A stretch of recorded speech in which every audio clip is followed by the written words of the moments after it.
Welcome to the Massage Business Success Podcast. My name is Amy Bradley Radford, and I help solopreneurs just like you learn how to do it all. I teach you how to earn $60,000 a year or more at the table, while also providing you with the continuing education you need to be successful without burning yourself out. I'm a board-certified massage therapist and have been practicing massage therapy for over 30 years, and I'm a nationally approved continuing education provider for over 20 years.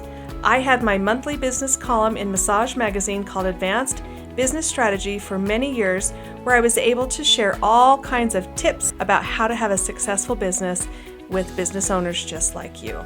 I have also developed the Pain Patterns and Solutions modality, where we learn how to apply non-inflammatory therapeutic massage techniques to create real pain relief that lasts. Now, if you're ready to help your clients and make money at the same time, let's dive in.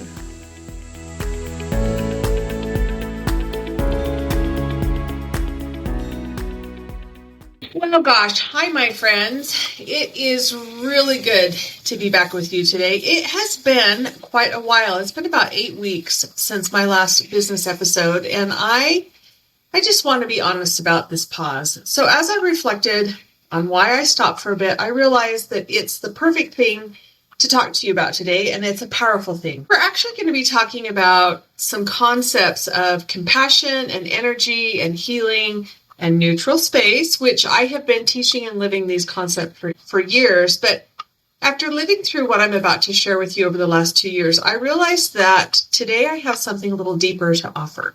And, I really debated about whether or not to share this part of my life, but honestly, this is the real stuff. This is the hard stuff.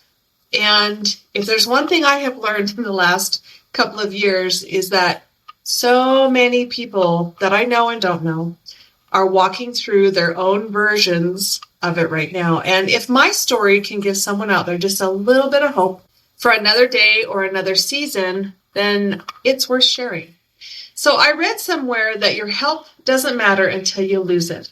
And then it's all that matters. And that hit home because my family has lived an incredibly intense season, what I will call the hardest season of our lives. So in the last 2 years, 4 of my family members were diagnosed with cancer.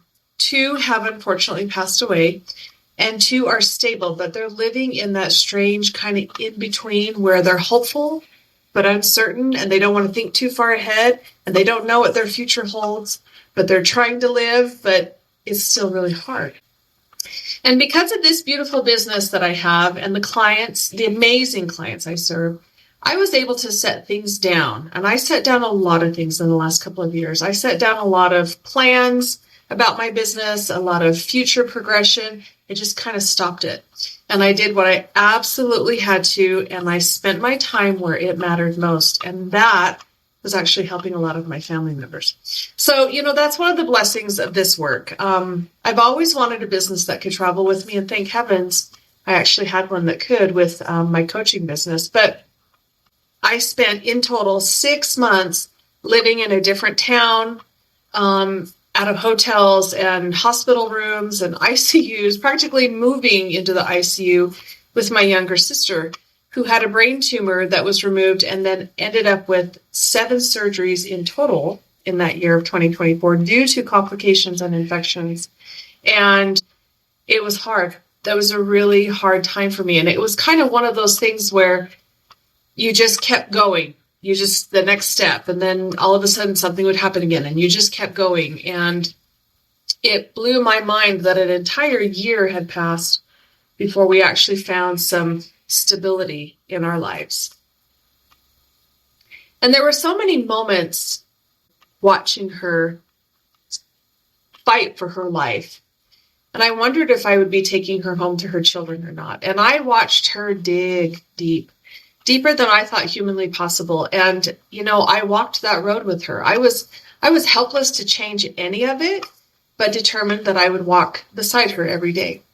And so just to kind of, talk about a little bit of what else went on in my family. So my mom's sister was diagnosed with gynecological cancer, and she fought hard, and she went through chemo, and it was truly awful. And she was so brave, but the cancer took her just 2 months before my younger sister was diagnosed with a brain tumor. And then as we were trying to figure out how to help my younger sister the most that we possibly could, my oldest sister, there's 5 children in my family. And my younger brother likes to tell people that I'm the middle one, so I'm the middle finger. But my oldest sister's son, and he was my nephew with the kindest soul and most beautiful smile, passed away in January of 2025. He was 27, but had the innocence of a 7-year-old because of autism. And so in May of 2024, he was diagnosed with a stage 3 tumor in his chest that slowly compressed and suffocated his heart and lungs. And he did not respond to treatment. His body just would not simply accept the chemo, and it was devastating. And my sister never left his side. And since she and my other sister were at hospitals right next door to each other in a different town, 4 hours away from home, and believe me, I'm thankful it was only 4, I would walk back and forth between one ICU and the other, just trying to be there and, drop off some food or sit and talk or sit and cry. But it was kind of surreal to have both of them there at the same time and to walk the tunnels between the cancer hospital and the university hospital, and try and help in any way that I possibly could. And then 2 weeks after we buried my nephew, just 2 weeks, my sister-in-law, who carries the BRCA gene and was already taking some preventative steps, she'd had a full hysterectomy and had a scheduled double mastectomy. She had that mastectomy, and the tissue was sent to the lab, which is a standard protocol, and they found a very small tumor of triple-negative breast cancer.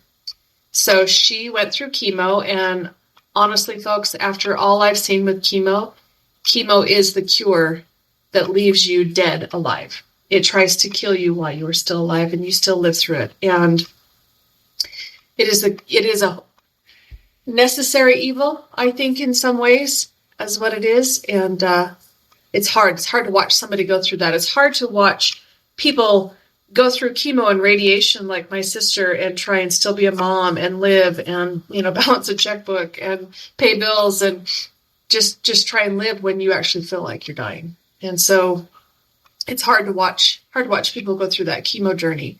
But my sister-in-law, she's fighting and she's recovering with her husband and 3 children. Her youngest child is 4 years old and a holy terror. And if that's not enough, my sister-in-law's mother was diagnosed with breast cancer at the same time, and she's recovering. It just seemed like cancer was everywhere. And at this point, when we have just hit one person after another, my family stopped asking, oh my gosh, what's next? And we just hunkered down and we took care of each other, hoping that this nightmare would finally stop. And right now I feel like it has, but there's this distrust of the future and what it holds. And we look at each other like a firing squad, like, okay, who's next? How could we not? How could we not be like, okay, what's going to happen? Because it has been quite the challenging season for all of us. And there's kind of this permanent shift that's happened. And I'm sure anybody who's walked the cancer path has had this, but it's this loss of that simple belief that life is always easy or predictable, and you just kind of lose that innocence of life is going to carry on and everything's going to be great and all the holidays are going to be wonderful, because it's hard. It's hard when you're in this boat to see all of that. And every day feels precious and every day is hard. But as my little sister that had the brain tumor says, I'm still here. And that right there says it all. So I'm now my sister's guardian. I help her and her 2 kids navigate life after surgery that has left her living with a traumatic brain injury and probably permanently disabled. And while she's the same beautiful single mom, she can't drive or work and needs help managing her daily life. So I step in when she needs me, which means I come in and I kind of set up her world and orchestrate things and make sure there's all kinds of reminders, because her short-term memory doesn't work. And we work on every week as it comes, and we make as many plans as possible so that she can succeed as much as possible inside her world. And I'm I'm not complaining. I love my family deeply, and I will do all that I can for them. But however, my life has forever changed. And it looks very different now, too. And so I had to pause. That's why I've been gone. And ask myself, what's truly important? What can I realistically do? What do I need to let go of because I have to? And how to balance caregiving with continuing my work and purpose in the things that I love to do. So in July, I retired from the massage table. And my friends, I cried so much over that choice. I spent 32 years at the massage table, but honestly, I couldn't stay at the table. I could either teach and coach and talk to you on this fun little podcast that we have here, or I could work at the table and help my sister. But there's no way I could do it all anymore. So I chose the route I could naturally retire into. Retirement meaning that it could travel with me and I could set it aside and work on it and go back and forth, because I don't think I'll ever retire. I love teaching, what it is that I teach in business and massage. And so I chose this route that I could manage into my world and offering what I have for others for success, making a difference, and then being able to keep flexibility in my schedule, because my schedule has to stay very flexible. So on top of all of that, I recently finished my first local mentorship in PPS Bodywork, Pain Patterns and Solutions, which is my life's work. It's my brainchild. It is something that I know I can't sit down.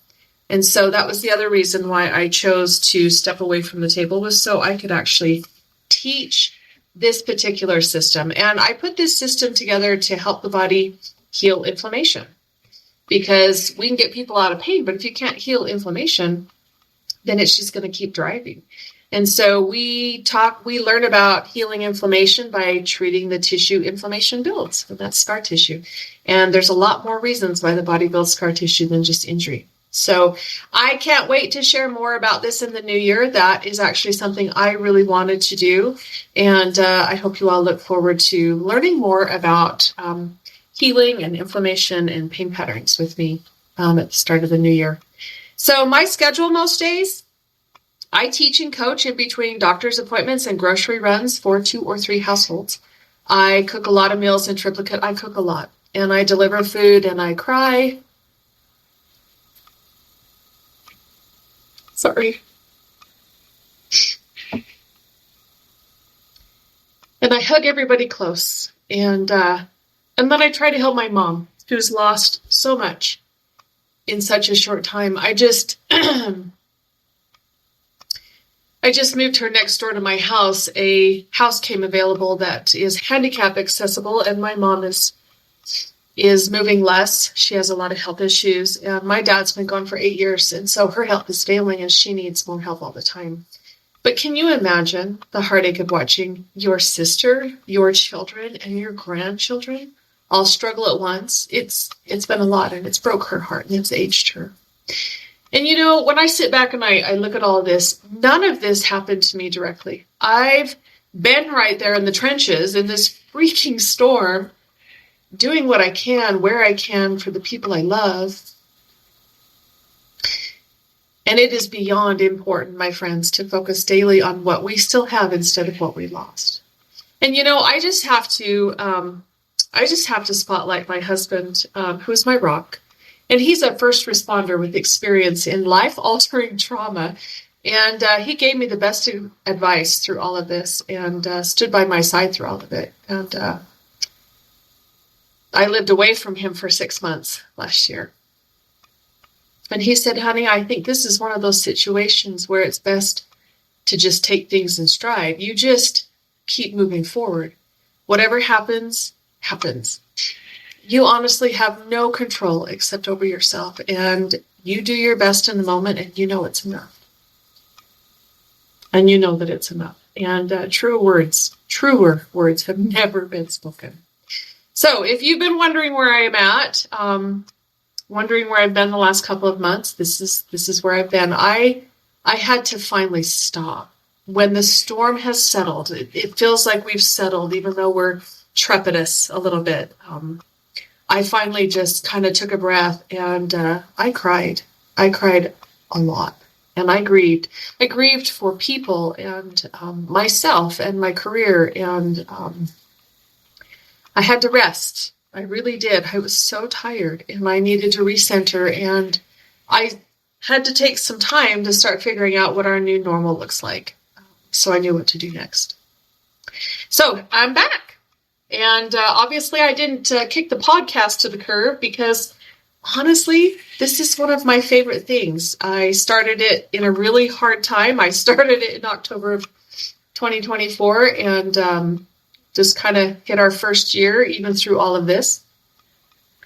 And maybe I'm a little softer and hopefully a little more grounded, but I'm ready to talk about something that every single one of us in the massage field will face at some point. And this is where I was in the last couple of months, and that's called compassion fatigue. And how neutral space, which is what I really want to talk about today, can help all of us not only recover, but stay steady throughout our careers and lives. And I knew, even before my world went into a tailspin, that neutral space is the best antidote to compassion fatigue and burnout. And living it these last 2 years has yet again confirmed that truth. So as always, my hope is that what I share will make a difference professionally and perhaps personally, like it has for me. And so here we go. So when people would call me to check on my family and I became a point of contact because I was steady. I was this steady person, and they would call me and they'd always ask this question. They say, "How are you handling all of this, Amy?" And my answer was always the same. I would tell them, it's pretty calm in the eye of that hurricane. And that's where I tried to stay right in the center of that storm and not get caught up in the rest of it. And I'm just practicing keeping my arms and legs inside the right at all times. But I just hold close to that center and I just stay right there. And they would laugh, but it was the truth. And mentally, that's where I tried to live, right in the middle of that calm center. Outside of that was scary, pretty much a shit show. And to be honest, my friends, but that is what we call neutral space. So before my world and my family's world turned upside down, I already knew neutral space. And it was the best thing you could do for compassion, fatigue, and burnout. But living through this, once again, has taught me what it truly means and how important it is, even at the massage table. So let's unpack this by starting with a clear picture of what compassion fatigue actually is. So this term comes from research on healthcare professionals, nurses, doctors, social workers, people who spend their days caring for others. And over time, constantly being around pain, stress, and suffering can drain a person's emotional reserves, leaving them numb or detached. So massage therapists have known this for a long time. We didn't have to have research to tell us that we were getting, our energy sucked out of us, or that we were feeling wiped out, or we had nothing more to give. We acknowledge it, and we try to work around it energetically. You talk about people who, clear their space and all that kind of stuff, but we still suffer from it. And often it gets harder the more we get depleted. It's like our, protective shields power down, and then wham, all of a sudden, all of the energy gets sucked out of us. And all of you know exactly what I'm talking about. And our work is a little different because it's built on physical and emotional closeness. Clients lie on our tables and share not only their muscle pain, but their life pain. I have often said we need to go through some counseling classes to be able to be massage therapists, because people share so much with us because they are with us for a prolonged period of time in a room that feels private and closed, and it's almost like counseling. And so they share all kinds of things with us. Grief, fear, overwhelm, stress. We know it all. While we're working with their bodies, their emotions, and stories, they run right alongside our hands. So even when we try and stay neutral, we feel this tension. We feel their sadness, their energy. It's part of what makes us good therapists. We're empathetic, we're tuned in, we're connected. But without mental and emotional tools to protect our space and energy, that same empathy can start to hurt us. And so that's where neutral space becomes not just a concept, but a survival skill, just like it's been for me for these last 2 years. So let me ask you a few questions to kind of feel around the edges of this with you. And I want you to think about this for yourself. So where or when do you stop giving? What does that feel like in your body? What is the boundary of giving? Where is the space that allows you to keep helping people for years without losing yourself? And when people ask me how I've been a therapist for, as many years as I have, this is a huge part of how I've managed to stay in this field for so long is when I learned how to be neutral at the table. Up until that point, I was way too invested. And we're actually going to talk a little bit about, how to take a step back and trust that your work is enough and how to let go of this control that we sometimes have. It's a very interesting place when we get really invested with the outcome of our clients.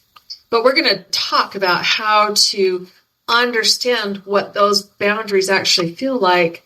And my hope is that you'll be able to do massage for a lot longer than even I did. But it is one of the things that helped me stay in this career was learning how to let go. Because honestly, I'm a giver. I'm a giver. I want to help a lot. And I'll give and give and give until I have nothing left and I'll collapse in utter exhaustion. And then I'll flatline in life and then turn around and get my energy back. And then I'll turn around and do it again. If I'm not vigilant, if I'm not paying attention to myself and constantly checking in, engaging where I'm at with my giving. So where does give meet balance? How do we know we gave enough to make a difference for others and we're still okay? And, the answer is on the flip side. Where there is give, there is also take. It's emotional physics. For every action, there's an equal and opposite reaction. So where do giving and take meet in a way that protects both people? That place exists. And that place is what we call neutral space, where you don't give more than you can and the person doesn't take more than they need. And I'm going to take it one step further with you, the therapist and the giver, because in the end, it's our responsibility to control that exchange at the table. And when we stop that taking by not overgiving or forcing an outcome. And I'm going to repeat that to you. You stop the taking by not overgiving or forcing an outcome. If you're offering a safe, respectful, comfortable place to rest and rejuvenate with skilled touch and the opportunity to heal, is that enough? Or does the outcome become something you start to demand for yourself? Is your identity attached to that outcome? Mine was for a while. So I'm absolutely positive that for some of you, your identity is attached to that outcome. If that client isn't experiencing enough of whatever it is, do you take on the responsibility of making sure that whatever happens? Like pain management, if your skills aren't getting someone out of enough pain, even though the client's not, doing their homework or taking care of themselves or eating well or any of those things, they're not taking care of themselves, but you take it on you that it's your responsibility to get them out of pain and you keep pushing harder and harder and harder. This is what I'm talking about. How much do you give? Or do you offer what you know you can and then allow what will happen to happen? So at the end of the day, you need to check in. Do you feel balanced, drained, or even anxious from touching people? Because these feelings all mean something. One is ease, one is overgiving, and one is overtaking, trying to control the outcomes. Anxiety, leaving your table practice for the day with a lot of anxiety is because you tried to control a lot of what was going on at that table. And what I've learned about neutral space is that it is the presence of you while holding space for another. It's being truly grounded and centered in a way that allows you to be fully present without absorbing someone else's story or their pain. So this neutral space, this place of being present but not absorbing what was going on with either of my sisters, this is where I lived, in those hospitals and treatment rooms and all of that damn hard stuff. Neutral space was where I could hear clearly, absorb information correctly, help my family the best. Staying neutral helped them more than anything because I was steady. And it helped me avoid getting ill or sick or overreacting and then being depleted. It stopped all of those things. And yes, I had emotions, and I still do, but I could respond to them in a very healthy way. And I knew when I needed quiet and a break to find my footing again. I would have to walk away from the hospital and take some time for myself and then come back. I didn't force myself to stay in a headspace that was not beneficial to either of those people. And I'm not perfect at neutral space, but I've practiced long enough to notice when I'm out of balance and then how to come back to that neutral place again. So when we lose neutrality, we begin to identify too deeply with someone's suffering. Believe me, it was my sister's. It was my sister. I could identify pretty deeply with that, but I had to stay neutral.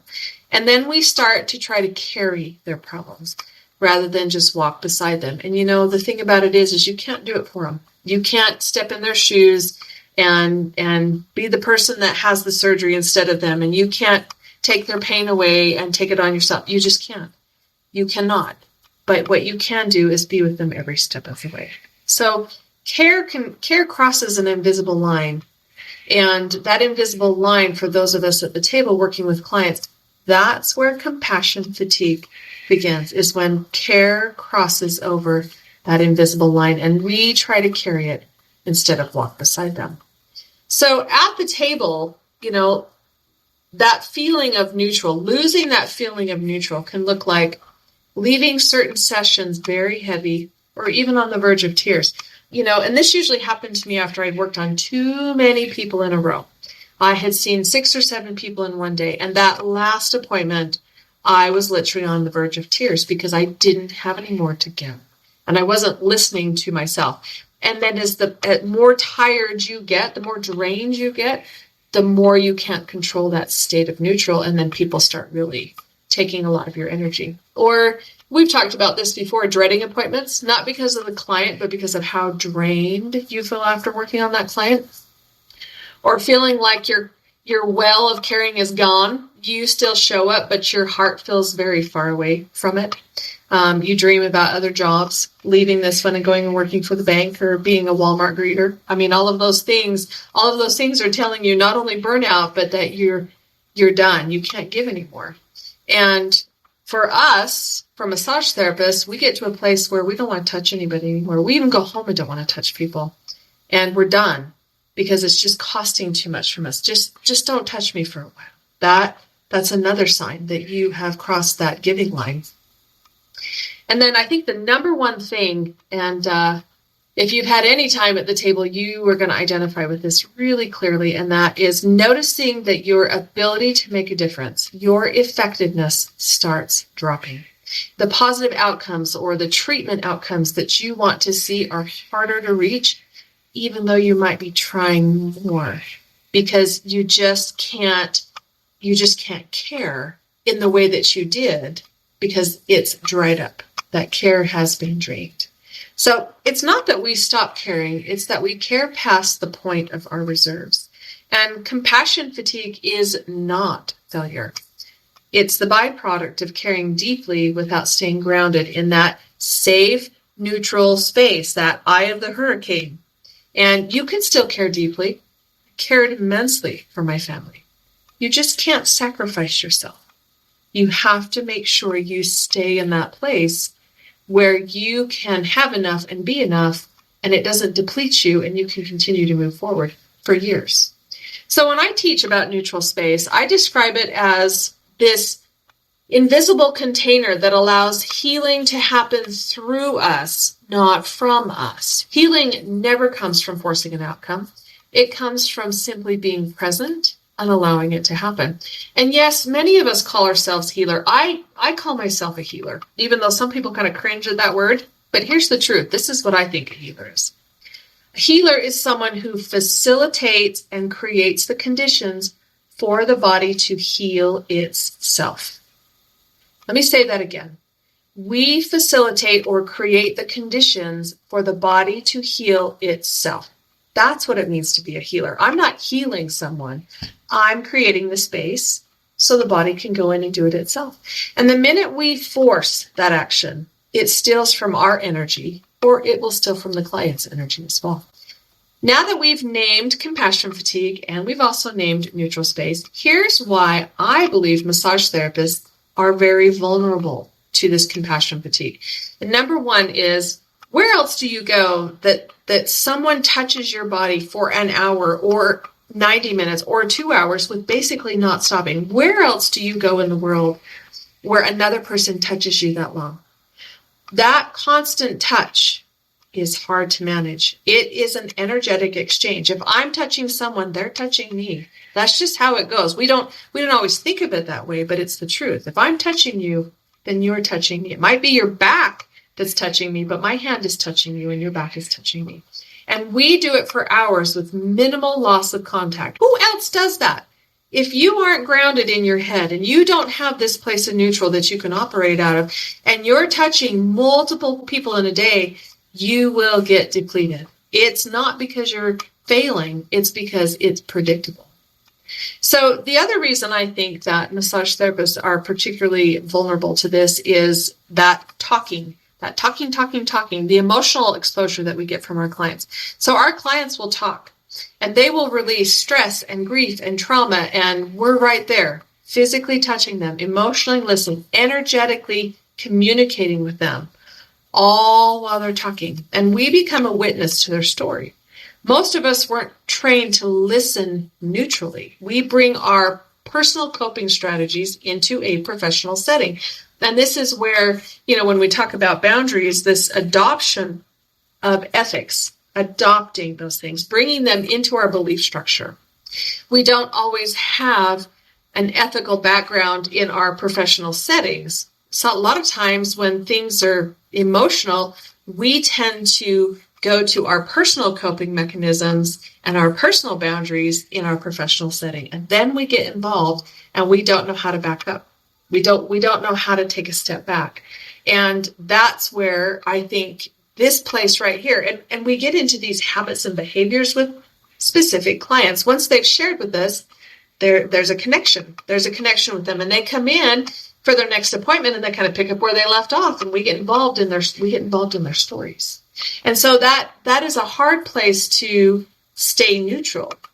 But I also know that you can have people come in and they can talk and talk and talk, and you can just walk with them in that session. You don't have to have an opinion. You don't have to get invested. You don't have to get involved. You can be there for them and allow their body and their mind and their emotions to just sit with their feelings. And you continue to touch them and do your work. It's actually very powerful if you can take a step back and watch it. And then there is always this drive to fix, because we're helpers. Massage therapists, if you ask somebody why they get into massage therapy, they say, because I want to help people. We love to help. That's why we chose this field. But when we believe we're responsible for someone else's healing, when we carry what isn't ours, when we take on too much, that belief alone can drain your spirit. So neutral space helps all of these things at your table. It teaches that true healing happens in allowing and not forcing. And when you come to a session and you're neutral, you bring curiosity instead of control. You replace, I'm going to fix this, to let's just allow this tissue to soften and just pay attention to what their body tells me. And you can stay grounded and you can breathe and you can stay present instead of tying your identity into this outcome. And people, because I've been involved in pain management for so many years, I am telling you my story right here. I'm telling you about how I have quit doing massage because it was exhausting. Well, it wasn't physically exhausting, it was emotionally exhausting, because it took me a while to figure out how to walk into a massage room, be professional, stay neutral, allow the body to do what it needs to do, have communication, have discussions, and be able to manage all of those pieces while I was doing massage. It took me a while, but when I got the hang of it and I learned to stay neutral, then I could do massage for days on end, and I wasn't tired. My body didn't get depleted. I didn't have all of this pain from being at the table because I was paying attention to myself. And now I know what some of you are thinking, because I thought the same thing. I am very invested in my clients' healing journey. I want to find answers for them. I want them to get better. And there's a fine line between me trying to force the outcome and me coming to the table with curiosity and allowing the body to do what it's going to do. And that is what we're going to talk about next, is control versus allowing. And there is this natural urge to control the outcome of our work. They're absolute. I mean, we take classes to enhance our skills and make us better and push us to new levels of treatment or ways to work with the human body. We do all of that because we really want to better ourselves and better the experience for our clients. But when we start to have to have control of what's going on, that's when things start getting a little dicey. And it all starts from a good place. Pride in our skills, joy in seeing change, wanting wins for every one of our clients, which isn't going to happen. But when change doesn't happen, we try harder.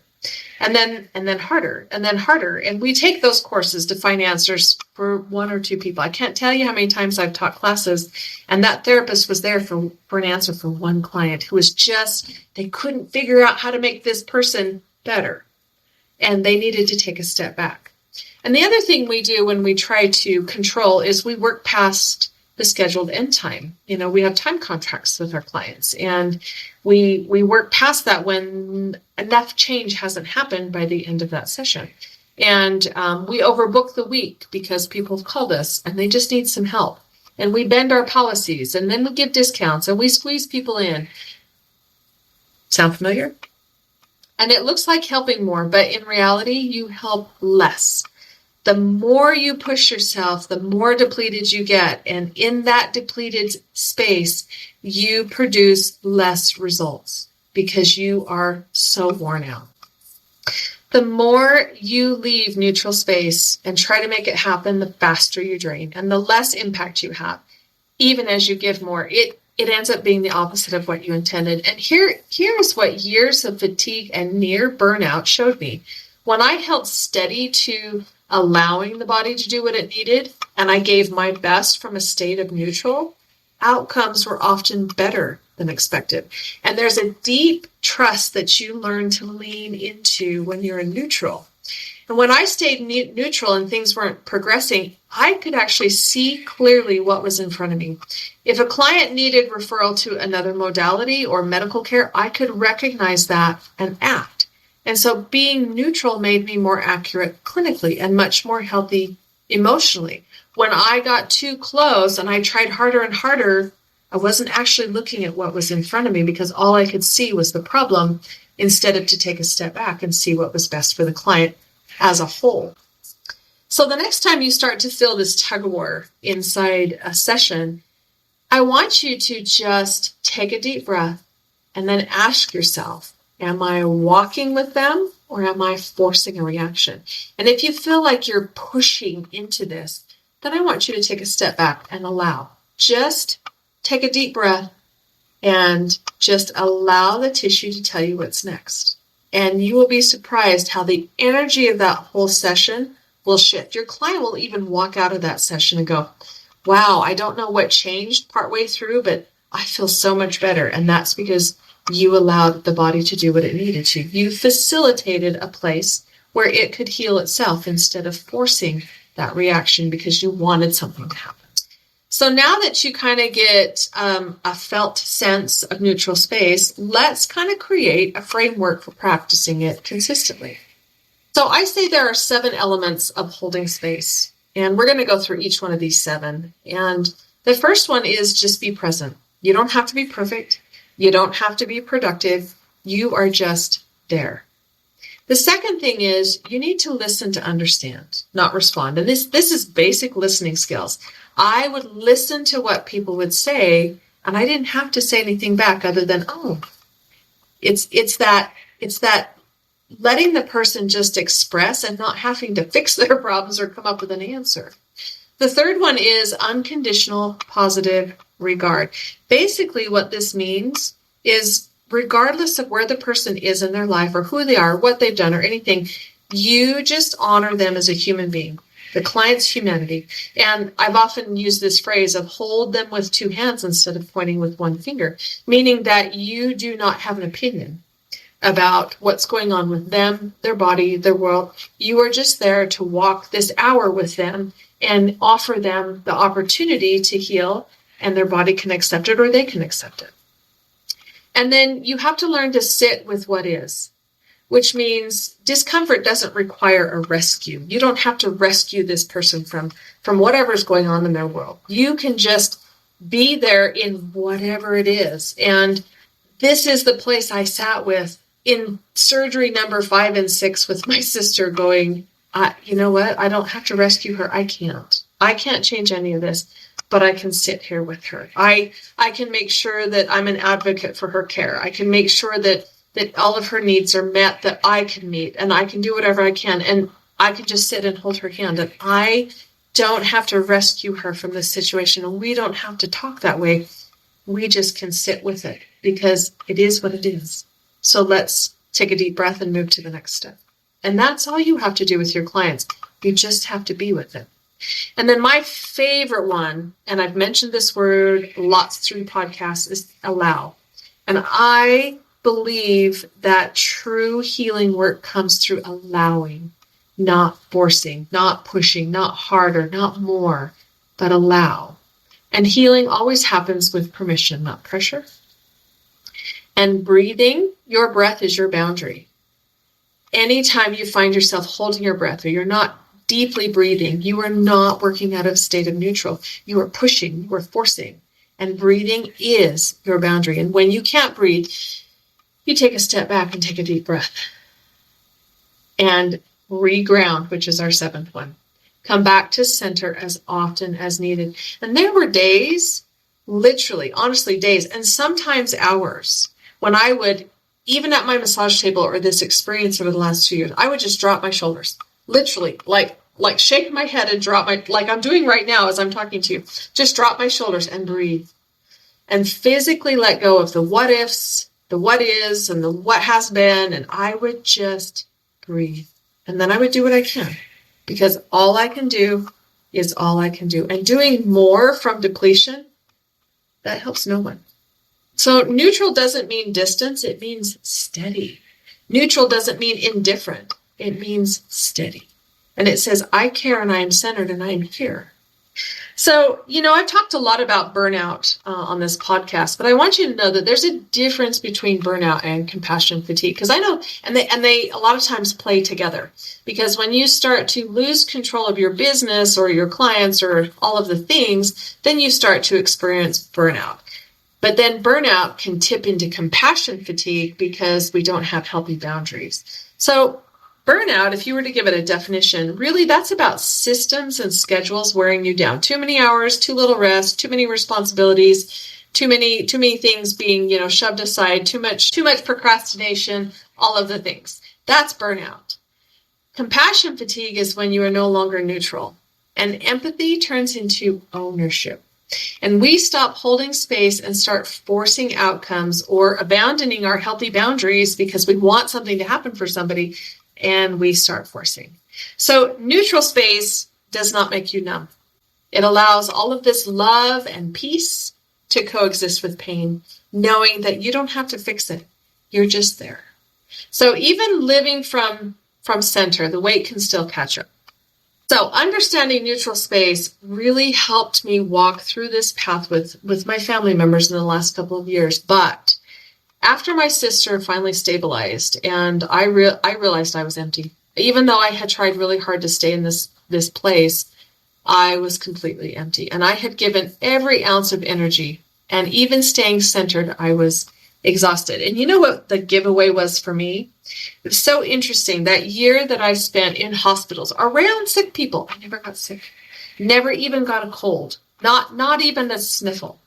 And when I started to feel drained, I immediately got sick, and I got really sick. And that was me realizing that I wasn't okay. Even though I was trying really hard to stay stable in that eye of the hurricane, I had finally collapsed, and I was so tired. And this hit me about August.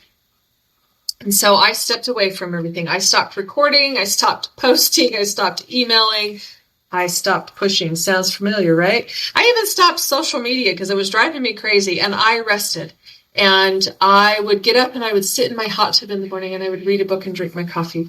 And I would cry and I would sleep and I got massages and I went to some counseling and I let others hold space for me because I asked for help because I couldn't hold it together. And you know what, people, that pause was so needed. And it reminded me that neutrality it's not a permanent state. It's a practice. And sometimes we step out of it. And the most loving thing we can do for ourselves is to pause and breathe and then come back and just stop for a minute. And if you think you can't stop, you're wrong. We all can stop. We can all set things down. None of you left. None of you went away. You're all there when I came back. Business is such a funny thing sometimes. We don't think we can actually stop. But the reality of it is you can. You can take a breath and then you can come back. So if you've been the strong one for everybody else, I want you to hear me. You are allowed to stop. You're allowed to be cared for. Your business won't fall apart. Your house might get messy, and you might eat mac and cheese instead of broccoli, but that's okay. And I'm okay. And regardless of what the future holds, you know what? It's all going to be okay. So in closing, compassion fatigue isn't weakness. This is an invitation to come back to balance. That's why I said this is the most perfect thing to talk about right now, because I think there's lots of my listeners out there that needed to hear this just as much as the experience I went through. And I know deeply that neutral space is how we get back into balance. It's how we keep serving without losing ourselves and how we let compassion flow through us instead of from us. So here you go. Before your next client, take a deep breath. You're going to roll those shoulders. You're going to drop the weight of the world off of them. And tell yourself, I am grounded. I am in the eye of that hurricane. I am neutral. And I am simply going to hold space for this person. And just allow it to be whatever it's going to be. I want to thank you for letting me share my story and my heart with you today. It actually kind of heals me a little bit. I feel more honest about the place that I've come from in the last couple of years when my listeners kind of know what's behind it all. I can't pretend. I can't pretend that everything's fine. I can't. But I sure can keep moving forward, and that's exactly what I want each of you to do with me. And I hope that our conversation reminds you that you're not alone and that healing flows in both directions and that calm center, that eye of the hurricane is always there for you and me. And so until next time, my friends, take care of yourself and find your neutral.